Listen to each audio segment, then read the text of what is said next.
शुक्रिया भी अदा करता हूं कि आप यहां आए और आपको खुशामदीद भी कहता हूं। मुझे अभी अंदाजा हुआ, आपके टीचर्स बोल रहे थे और कुछ आप आपस में गुफ्तगू कर रहे थे, मुझे अंदाजा हुआ कि आपके कॉलेज का जो मीडियम ऑफ इंस्ट्रक्शन है वो इंग्लिश है। आप में से कोई ऐसा शख्स है जो उर्दू नहीं समझता? अपना हाथ खड़ा कीजिए जिसको उर्दू बिल्कुल समझ में नहीं आती। अच्छा, चूंकि आप सबको उर्दू समझ में आती है तो हमें किसी किस्म का कोई ऑब्लिगेशन नहीं है अंग्रेजी बोलने का, हमें किसी किस्म का कोई कॉम्प्लेक्स नहीं होना चाहिए कि हम ये गुफ्तगू अंग्रेजी में नहीं कर रहे। और इस सबसे पहला मैं मैसेज आपको ये देना चाहता हूं कि जो कॉग्निटिव साइकोलॉजिस्ट है ना, जो कि लर्निंग के साथ अटैच्ड हैं, वो ये कहते हैं कि बेस्ट लर्निंग हमेशा अपनी मादरी जबान में होती है, बेस्ट लर्निंग। और जब हम किसी को किसी और की जबान में समझाने की कोशिश करते हैं और यह साबित करने की कोशिश करते हैं कि जो ये कहेगा कि कुत्ता और बिल्ली, तो वो एक कमतर स्टूडेंट है, जो कहेगा कैट एंड डॉग वो एक सुपीरियर स्टूडेंट है। अगर हम ये समझेंगे और हम ये कहेंगे बेटा आप खाना खत्म कर लो, उसके बदले कहेंगे बेटा फिनिश करो, तो हम समझेंगे कि ये शायद ज्यादा सुपीरियर है और मुआशरे में इसका मकाम बुलंद है। लेकिन सब कॉग्निटिव साइकोलॉजिस्ट ये कहते हैं कि पूरी दुनिया की जबानें सीखनी चाहिए और बहुत जरूरी है सीखना। एक बच्चे के अंदर 3 जबानें, आइए एक बच्चे के अंदर 3 जबानें बैक वक्त सीखने का पोटेंशियल होता है। जब वो बच्चा, बेटा ये आप अंदर आ जाइए या बाहर चली जाइए, दोनों में से एक चॉइस है आपके पास। तो हर बच्चे के पास 3 जबानें सीखने का पोटेंशियल होता है। अगर उसके घर में उसके वालिद पश्तो बोल रहे हैं, उसकी मां सिंधी बोल रही हैं और उसके भाई उर्दू बोल रहे हैं, तो बच्चा साइमल्टेनियसली ये तीनों जबानें सीख जाएगा। इसलिए पहला तो मैसेज जो मैं आपको ये कन्वे करना चाहता हूं कि हमारे अंदर बहसीत कौम एक बहुत बड़ा कॉम्प्लेक्स है कि मैं अंग्रेजी बोलूंगा तो मैं शायद बहुत सुपीरियर हूंगा। अंग्रेजी बहुत अच्छी जबान है, जिस तरह उर्दू बहुत अच्छी जबान है, जिस तरह पंजाबी बहुत अच्छी जबान है, जिस तरह सराइकी बहुत अच्छी जबान है, जिस तरह सब जबानें बहुत अच्छी हैं, जिस तरह अरबी बहुत अच्छी जबान है। हम सबको बहुत जबानें सीखनी चाहिए, मगर अपने लर्निंग के मीडियम के लिए अपने दिमाग से यह कॉम्प्लेक्स निकाल देना चाहिए कि अंग्रेजी बोलने से ही मैं सुपीरियर हूंगा। पहला तो यह मैसेज देना चाहता हूं मैं। दूसरा, मैं आपको एक बात बड़ी जरूरी बताना चाहता हूं कि एक जमाने के अंदर हमारे मुआशरे का, पूरी दुनिया के मुआशरे का यह था कि बच्चे डिपेंडेंट होते थे अपने पेरेंट्स के ऊपर और उनके सारे के सारे जिंदगी के फैसले उनके पेरेंट्स करते थे। मतलब बच्चे को कुछ पता नहीं होता था किस किस्म के कपड़े पहनने हैं, किस किस्म का खाना, हत्ता कि जो जिंदगी का सबसे अहम फैसला होता था वो मां बाप, बल्कि उनके मोहल्ले का अपना जो होता था ना एक नाई गांव का, तो वो जाके तय कराता था कि इस लड़की की शादी फलां चौधरी के बेटे से होगी। तो ना उसके मां बाप इनकार कर सकते थे, ना वो खुद इनकार कर सकती थी, ना वो लड़का इनकार कर सकता था। And this is how the whole society was running. और हम कहते थे कि सोसाइटी में बहुत तकद्दुस है, बहुत एहतराम है, बड़े छोटे बड़े की तमीज है।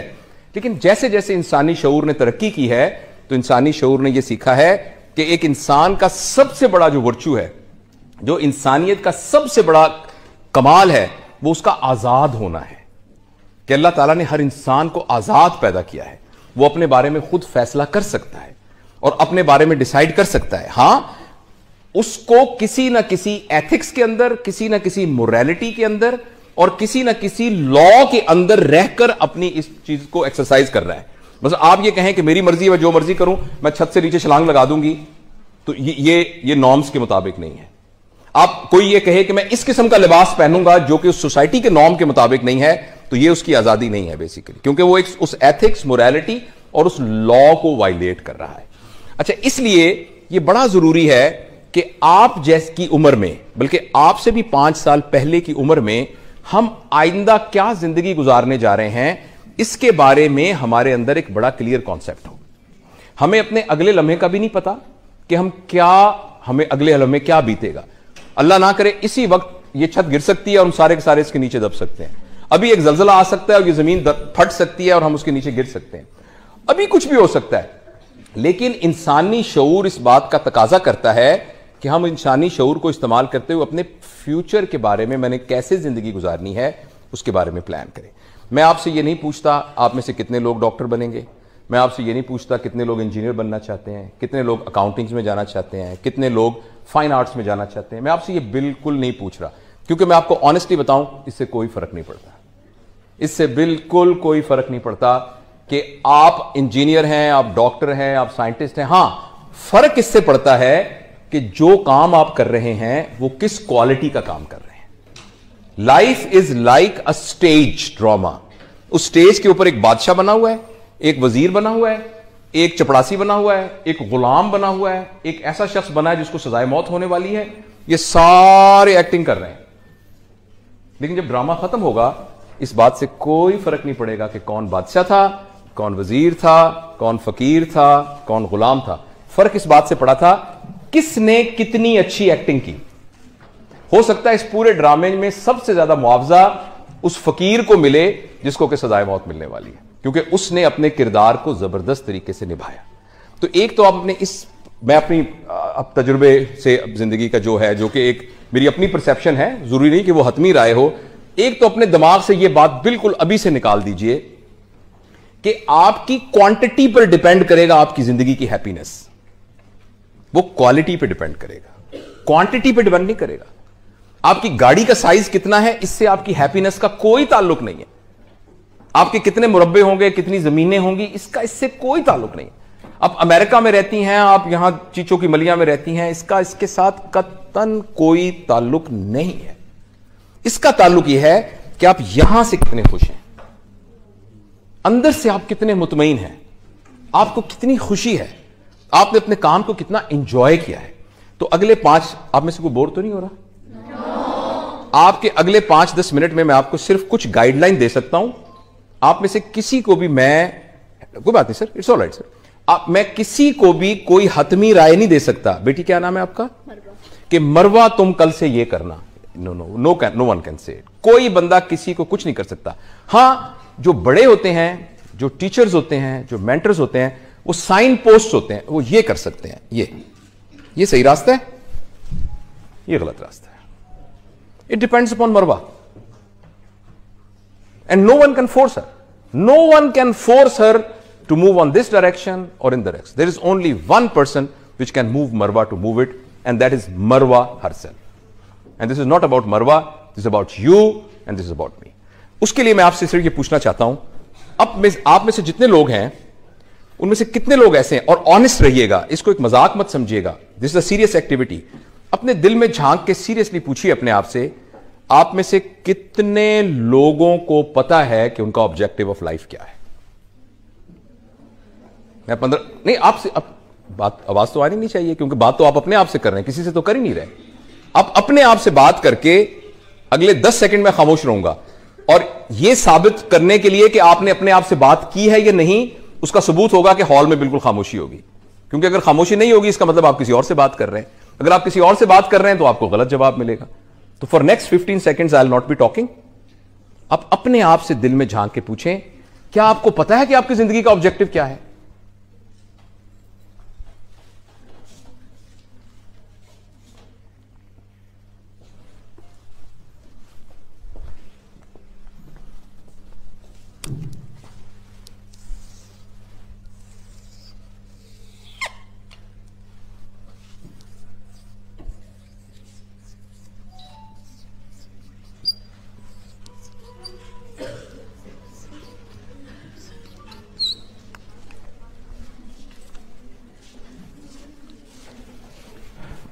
Okay, I'm sure you must have made some conclusion in your mind कि मेरी जिंदगी का ये पर्पस है।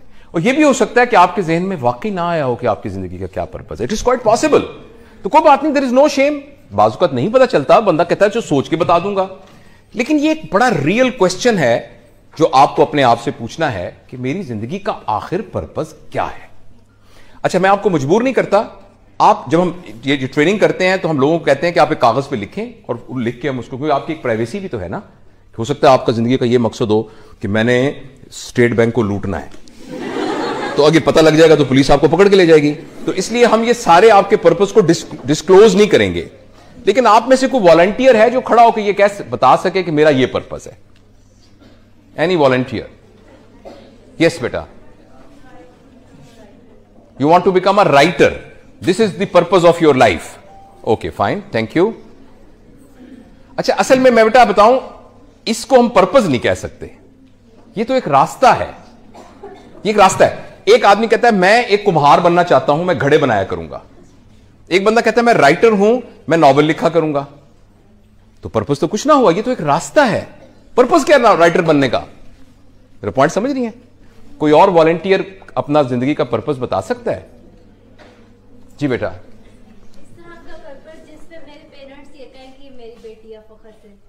इन्होंने कहा मेरी जिंदगी का यह पर्पस है कि मेरे पेरेंट्स ये कहें कि हमें अपनी बेटी पर फख्र है। ठीक, very nice, very very noble purpose, very nice.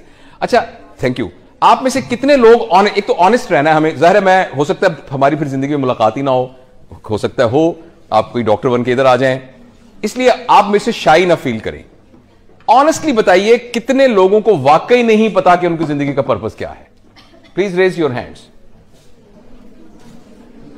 इसमें टीचर्स भी शामिल हैं, ऑनेस्टली। ओके ओके, नीचे करें। और कितने लोगों को पता है कि उनकी जिंदगी का मकसद है? तो बाकी 10% ने कहा कि पता है, 10 ने कहा नहीं, तो what about other 80%? Please let's do this exercise again. Please raise your hands if you know the purpose of your life. Raise your hands. Oh, there's only 7-8%. And please raise your hands if you don't know the purpose of life. And what about the others? You have to raise your hand on one of these sides. Okay. All right. Okay. Very nice. Okay. I'm not going to tell you whether your purpose is correct or not, whether you can actually classify it a purpose or not. I would like to give you a guideline how to make a purpose of life, which is evidence-based. The first thing is, the purpose of your life should not be your need.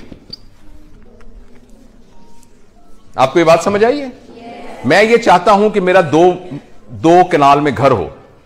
This cannot be your purpose of life because this is your need. आप कहें मेरे पास बड़ी गाड़ी होनी चाहिए, Mercedes. This cannot be your purpose of life because this is your need. आप कहें मैं चाहता हूं कि मुझे अमेरिका का वीजा लग जाए, this is your maybe your need. So the first thing is that your need can not be your purpose of life, because problem is needs are such a minor and small things that they will be accomplished very easily. When I was young and I was riding a bicycle, मेरे ज़हन में था कि Honda 70 आ गया ना तो जिंदगी बदल जाएगी. When I was a 4th year medical student, I got good position and my father bought me a Honda 70. And then purpose ended. तो अगर किसी का पर्पस मर जाए तो फिर क्या होगा? हाँ, मैं कुछ शायरी भी करता हूं, मैं एक शायरी करता हूं, तो एक मेरा शेर है पुराना कि तुझे पाना मेरे जीने का मकसद, तुझे पाना मेरे जीने का मकसद, तुझे जब पा लिया तो क्या करूंगा? Which mean my purpose will end. So this is why the incidence of antidepressant drugs, this is why suicidal tendencies, this is why frustration, anxiety, depression in Western world is much higher than us, because उनके financial resources इतने हैं कि जो उन्होंने अपनी जरूरियात बनाई होती हैं वो जल्दी से अचीव कर लेते हैं और उसको समझ रहे होते हैं कि मेरा जिंदगी का पर्पस है. तो अब फ्लैट आपका है, घर आपका है, पूरी दुनिया में आप ट्रैवल कर सकते हैं, हॉलीडेज प्लान आपके हैं, अपनी मर्जी की खातून से आपने शादी कर ली या वाइस वर्सा, और आपका बहुत बड़ा बिजनेस है और आपको सब कुछ, अब आप क्या करें? And this was the purpose of your life.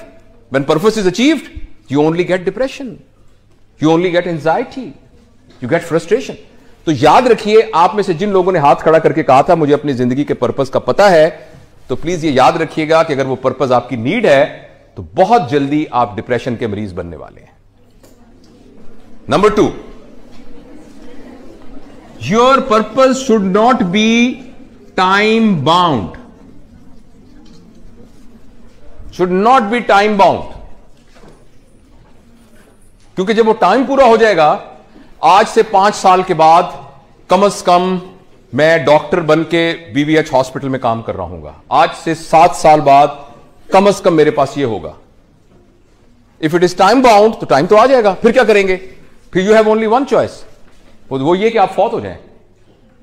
और कुछ लोग इस चॉइस को एक्सरसाइज करते हैं और खुदकुशियां कर लेते हैं, बिकॉज इसके अलावा कोई चॉइस नहीं होती. आपका टाइम बाउंड नहीं होना चाहिए, ऐसा पर्पस होना चाहिए जो आपके जाने के बाद भी कंटिन्यू कर रहा हो. और तीसरी उसकी शर्त यह है कि जो भी आपने ऑब्जेक्टिव ऑफ लाइफ बनाया है वो नोबल होना चाहिए, और नोबल की डेफिनेशन है।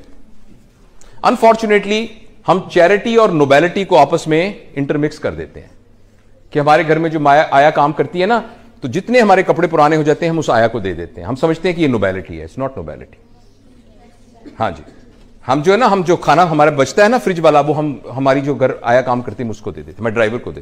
This is not nobility. जिस मुल्क में चैरिटी ज्यादा होती है उसमें सिर्फ एक चीज का इजहार होता है कि इस मुल्क में लोगों ने अपनी कैपेसिटी से ज्यादा नाजायज दौलत इकट्ठी की हुई है। चैरिटी का सिर्फ यह मतलब है। चैरिटी बुरी बात नहीं है, मैं नहीं कह रहा चैरिटी करनी नहीं चाहिए, मगर charity is not nobility. Nobility यह है कि आप जो भी अपने ऑब्जेक्टिव को अचीव करने के लिए एफर्ट कर रहे हैं, उस एफर्ट के जो बेनिफिशियरी हैं वो आपके अलावा कोई और भी हो।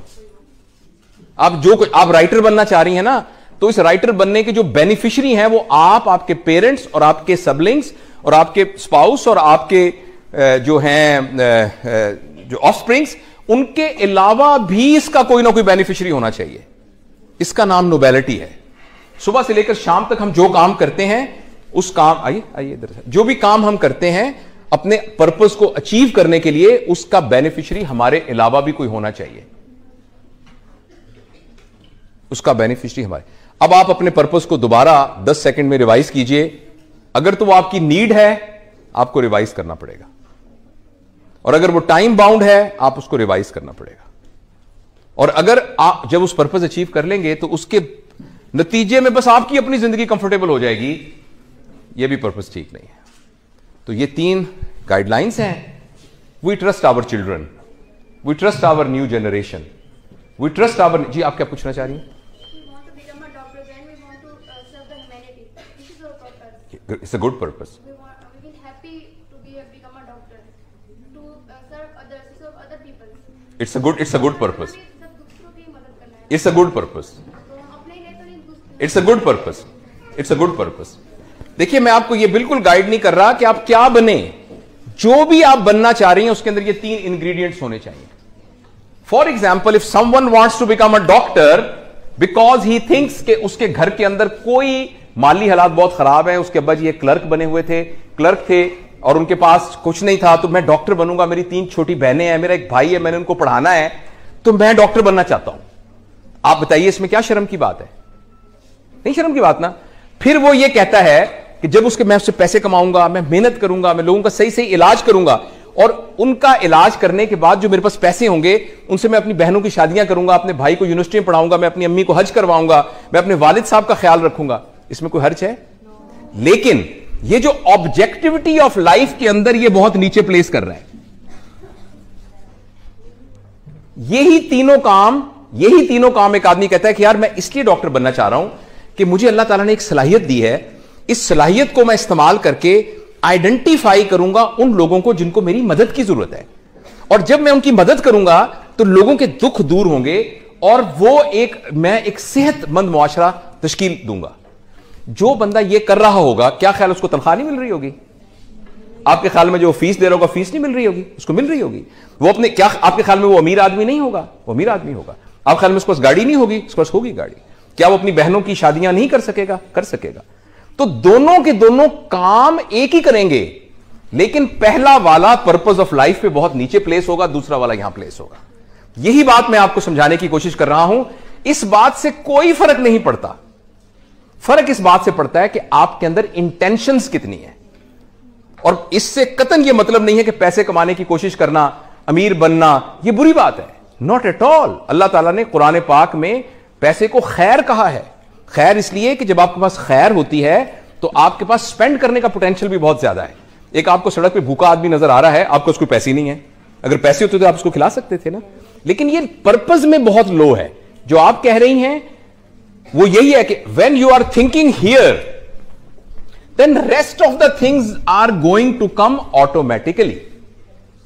But if you are here, you will only get the money, you will only get the car. But if you are here, you will get money, you will car, you will everything, plus you will get the sense of happiness and sense of accomplishment and sense of achieving the purpose of life. तो ये मैं आपसे कहना चाहता हूं, so I conclude my talk कि आप अपनी जिंदगी में से कुछ वक्त रोजाना निकालिए और बैठ के रिवाइज कीजिए और अपने आप को पूरी कायनात के अंदर जितने जिंदा लोग मौजूद हैं उन सब के एल्गोरिदम में प्लेस करके देखिए। देखिए, एक एलजी है, एमीबा है, जो कि एक सिंगल सेल के यानी वेजिटेटिव या एक क्या कहना चाहिए, एक माइक्रो ऑर्गेनिज्म है। अच्छा, उसके बाद ऐसे जानवर हैं जिनके अंदर शऊर है, ऐसे जानवर हैं जिनका रेस्पिरेटरी सिस्टम है, जिनका कार्डियोवैस्कुलर सिस्टम है, और फिर उसमें ऐसे जानवर हैं जो कि रिलेटिवली इंटेलिजेंट हैं, चिंपैंजीज हैं, ये घोड़ा है, डॉल्फिन मछली है, जो कि सम टाइप ऑफ इंटेलिजेंस है। उस सारे के अंदर फिर एक इंसान आ जाता है। अच्छा, इंसान इन तमाम लोगों से बायोलॉजिकल पैरामीटर के हिसाब से कमजोर है। आप हैरान होंगे इस बात। Are you as strong as buffalo is? Are you as fast as a tiger is? नहीं ना। आपका डाइजेस्टिव सिस्टम वैसा ही है जैसे घोड़े का है? नहीं है। तो बायोलॉजिकल पैरामीटर में ये सारे के सारे इंसानों से ज्यादा सुपीरियर हैं। कभी आपने आपके घर में छोटा बहन भाई पैदा हुआ हो या आपका भतीजा भांजा, तो आपने देखा होगा कि उस बच्चे को अपने पैरों पे खड़ा होने के लिए 2.5 साल लगते हैं। और बकरी का बच्चा अगर पैदा हो, हम देहाती बैकग्राउंड से हैं, बकरी का बच्चा पैदा होने के आधे घंटे बाद छलांगे मारता फिर रहा होता है। तो इसका मतलब है कि इंस्टिंक्ट की लाइफ के हिसाब से एक जानवर सुपीरियर है एनिमल से। तो एनिमल अशरफुल मखलूकात क्यों है? क्योंकि बाकी तमाम जानवरों का कोई शऊरी पर्पस ऑफ लाइफ नहीं है। They are just living for their survival. They are just, all their instincts are for survival based, whereas humans are living beyond the survival instincts. They are working for some purpose. So we can continue talking more, but I think I have tried to convey the message. These type of talks are never complete, and you will keep on thinking, and you will be thinking much more than actually what I was talking to you. एक छोटी सी बात मैं आपसे share करना चाहता हूं, because we are sent in this world for a very small period of time. और ये वक्त 100 साल हों, 200 साल, जितने भी हो, it's a very small period of time.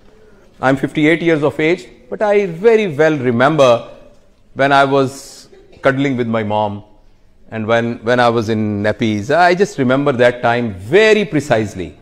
And when you are very young, और आपको ये लगता होगा कि ये जितनी दुनिया में बातें होती है ना कि जिंदगी फानी है, इंसान ने मर जाना है, ये मेरे लिए नहीं है, वो जो हमारे पड़ोसियों के अंकल फौत हुए हैं ये उनके बारे में। But actually, please, all of us are actually on the same row.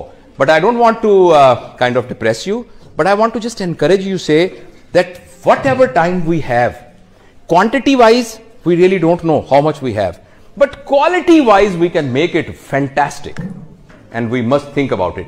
दूसरी बात यह कि चूंकि वक्त थोड़ा होता है, अब जैसे मैंने आपसे बात की है ना, मेरा दिल चाहता है कि ये बात मैं अपने तमाम पाकिस्तान के, तमाम दुनिया के बच्चों से कर सकूं, मगर ये सारे के सारे बच्चे बसों में बैठ के यहाँ कायद-ए-आज़म मेडिकल कॉलेज तो नहीं आएंगे।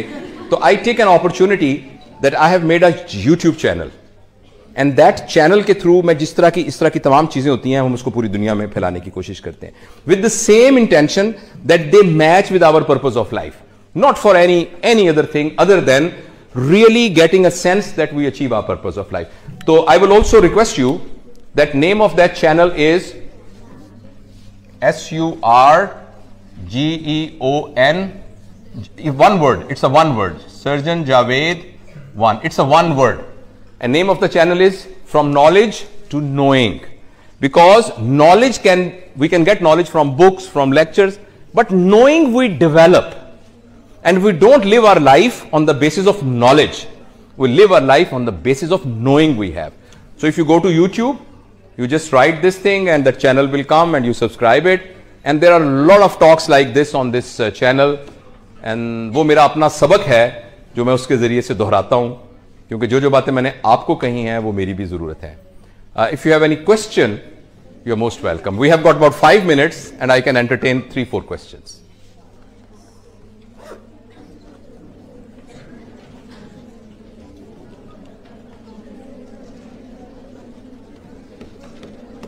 अच्छा, मैं चले आपसे आखिरी सवाल पूछता हूं। आप में से कोई ऐसा है जिसने यहां बैठे बैठे फैसला किया हो कि ओ माय गॉड, मेरा तो जिंदगी का ये ऑब्जेक्टिव था, मगर इस बात के बाद मैंने उसको चेंज कर लिया है? Anyone who can? यस बेटा जी, एनीवन? यस बेटा।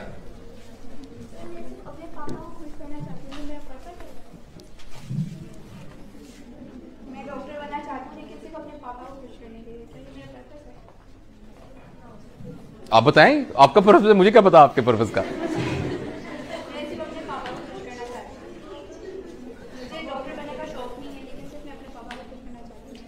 ठीक है, आप मैं देखिए बेटा, मैं तो आपको बताया कि मैं तो I am no one to tell you what to do और what not to do. I am telling you 3 guidelines. क्या आपके पापा को खुश करना आपकी जरूरत है? क्या आपकी ये इमोशनल जरूरत है? तो फिर आपका पर्पस नहीं हो सकता। आप इससे बड़ा पर्पस रख सकती हैं जिसमें आपके पापा भी खुश हों। आप डॉक्टर बन के पापा खिदमत करना चाहती हैं ना, तो आप डॉक्टर बन जाएंगे तो पापा खुश हो जाएंगे। तो आप डॉक्टर बनने के पर्पस को और हाई कर लीजिए।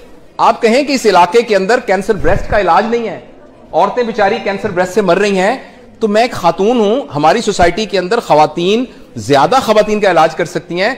आई will become the world top cancer surgeon. Don't you think your papa will be happy when you will be receiving the Nobel prize for making a research on cancer? Will they be happy?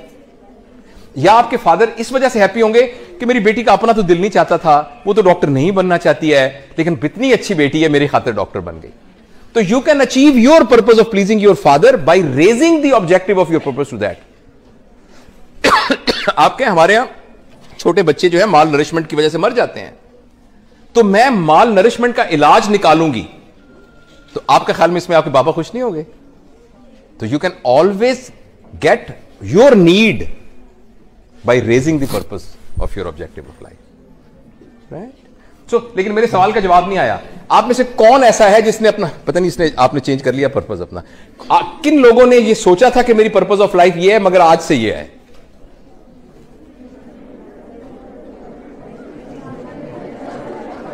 Okay, no problem. When you go home, please do think about it.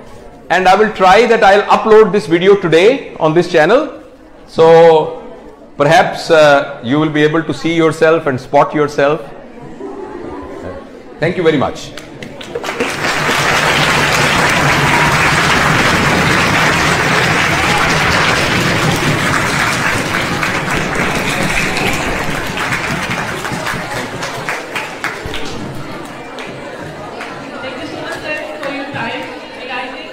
शुक्रिया भी अदा करता हूं कि आप यहां आए और आपको खुशामदीद भी कहता हूं। मुझे भी अंदाजा हुआ, आपके टीचर्स बोल रहे थे और कुछ आप आपस में गुफ्तगू कर रहे थे, मुझे अंदाजा हुआ कि आपके कॉलेज का जो मीडियम ऑफ इंस्ट्रक्शन है वो इंग्लिश है। आप में से कोई ऐसा शख्स है जो उर्दू नहीं समझता? अपना हाथ खड़ा कीजिए जिसको उर्दू बिल्कुल समझ में नहीं आती। अच्छा, चूंकि आप सबको उर्दू समझ में आती है तो हमें किसी किस्म का कोई ऑब्लिगेशन नहीं है अंग्रेजी बोलने का। हमें किसी किस्म का कोई कॉम्प्लेक्स नहीं होना चाहिए कि हम ये गुफ्तगू अंग्रेजी में नहीं कर रहे। और इस सबसे पहला मैं मैसेज आपको यह देना चाहता हूं कि जो कॉग्निटिव साइकोलॉजिस्ट है ना, जो कि लर्निंग के साथ अटैच्ड हैं, वो ये कहते हैं कि बेस्ट लर्निंग हमेशा अपनी मादरी जबान में होती है, बेस्ट लर्निंग। और जब हम किसी को किसी और की जबान में समझाने की कोशिश करते हैं और यह साबित करने की कोशिश करते हैं कि जो ये कहेगा कि कुत्ता और बिल्ली, तो वो एक कमतर स्टूडेंट है, जो कहेगा कैट एंड डॉग वो एक सुपीरियर स्टूडेंट है। अगर हम ये समझेंगे और हम ये कहेंगे बेटा आप खाना खत्म कर लो, उसके बदले कहेंगे बेटा फिनिश करो, तो हम समझेंगे कि ये शायद ज्यादा सुपीरियर है और मुआशरे में इसका मकाम बुलंद है। लेकिन सब कॉग्निटिव साइकोलॉजिस्ट ये कहते हैं कि पूरी दुनिया की जबानें सीखनी चाहिए और बहुत जरूरी है सीखना। एक बच्चे के अंदर 3 जबानें, आइए, एक बच्चे के अंदर 3 जबानें बैक वक्त सीखने का पोटेंशियल होता है। जब वो बच्चा, बेटा ये आप अंदर आ जाइए या बाहर चली जाइए, दोनों में से एक चॉइस है आपके पास। तो हर बच्चे के पास 3 जबानें सीखने का पोटेंशियल होता है। अगर उसके घर में उसके वालिद पश्तो बोल रहे हैं, उसकी मां सिंधी बोल रही हैं और उसके भाई उर्दू बोल रहे हैं, तो बच्चा साइमल्टेनियसली ये तीनों जबानें सीख जाएगा। इसलिए पहला तो मैसेज जो मैं आपको यह कन्वे करना चाहता हूं कि हमारे अंदर बहसीत कौम एक बहुत बड़ा कॉम्प्लेक्स है कि मैं अंग्रेजी बोलूंगा तो मैं शायद बहुत सुपीरियर हूंगा। अंग्रेजी बहुत अच्छी जबान है, जिस तरह उर्दू बहुत अच्छी जबान है, जिस तरह पंजाबी बहुत अच्छी जबान है, जिस तरह सराइकी बहुत अच्छी जबान है, जिस तरह सब जबानें बहुत अच्छी हैं, जिस तरह अरबी बहुत अच्छी जबान है। हम सबको बहुत जबानें सीखनी चाहिए, मगर अपने लर्निंग के मीडियम के लिए अपने दिमाग से यह कॉम्प्लेक्स निकाल देना चाहिए कि अंग्रेजी बोलने से ही मैं सुपीरियर हूंगा। पहला तो यह मैसेज देना चाहता हूं मैं। दूसरा, मैं आपको एक बात बड़ी जरूरी बताना चाहता हूं कि एक जमाने के अंदर हमारे मुआशरे का, पूरी दुनिया के मुआशरे का यह था कि बच्चे डिपेंडेंट होते थे अपने पेरेंट्स के ऊपर, और उनके सारे के सारे जिंदगी के फैसले उनके पेरेंट्स करते थे। मतलब बच्चे को कुछ पता नहीं होता था किस किस्म के कपड़े पहनने हैं, किस किस्म का खाना, हत्ता कि जो जिंदगी का सबसे अहम फैसला होता था वो माँ बाप, बल्कि उनके मोहल्ले का अपना जो होता था ना एक नाई गांव का, तो वो जाके तय कराता था कि इस लड़की की शादी फलां चौधरी के बेटे से होगी। तो ना उसके माँ बाप इनकार कर सकते थे, ना वो खुद इनकार कर सकती थी, ना वो लड़का इनकार कर सकता था। And this is how the whole society was running. और हम कहते थे कि सोसाइटी में बहुत तकद्दुस है, बहुत एहतराम है, बड़े छोटे बड़े की तमीज है। लेकिन जैसे जैसे इंसानी शऊर ने तरक्की की है तो इंसानी शऊर ने यह सीखा है कि एक इंसान का सबसे बड़ा जो वर्चू है, जो इंसानियत का सबसे बड़ा कमाल है, वो उसका आजाद होना है। कि अल्लाह ताला ने हर इंसान को आजाद पैदा किया है, वो अपने बारे में खुद फैसला कर सकता है और अपने बारे में डिसाइड कर सकता है। हां, उसको किसी ना किसी एथिक्स के अंदर, किसी ना किसी मोरालिटी के अंदर और किसी ना किसी लॉ के अंदर रहकर अपनी इस चीज को एक्सरसाइज कर रहा है। बस आप ये कहें कि मेरी मर्जी है, जो मर्जी करूं, मैं छत से नीचे छलांग लगा दूंगी, तो ये नॉर्म्स के मुताबिक नहीं है। आप कोई ये कहे कि मैं इस किस्म का लिबास पहनूंगा जो कि उस सोसाइटी के नॉर्म के मुताबिक नहीं है, तो ये उसकी आजादी नहीं है बेसिकली, क्योंकि वो एक उस एथिक्स, मोरालिटी और उस लॉ को वायलेट कर रहा है। अच्छा, इसलिए ये बड़ा जरूरी है कि आप जैसी उम्र में, बल्कि आपसे भी 5 साल पहले की उम्र में, हम आइंदा क्या जिंदगी गुजारने जा रहे हैं, इसके बारे में हमारे अंदर एक बड़ा क्लियर कॉन्सेप्ट हो। हमें अपने अगले लम्हे का भी नहीं पता कि हमें अगले लम्हे क्या बीतेगा। अल्लाह ना करे इसी वक्त ये छत गिर सकती है और हम सारे के सारे इसके नीचे दब सकते हैं। अभी एक जलजला आ सकता है और ये जमीन फट सकती है और हम उसके नीचे गिर सकते हैं। अभी कुछ भी हो सकता है।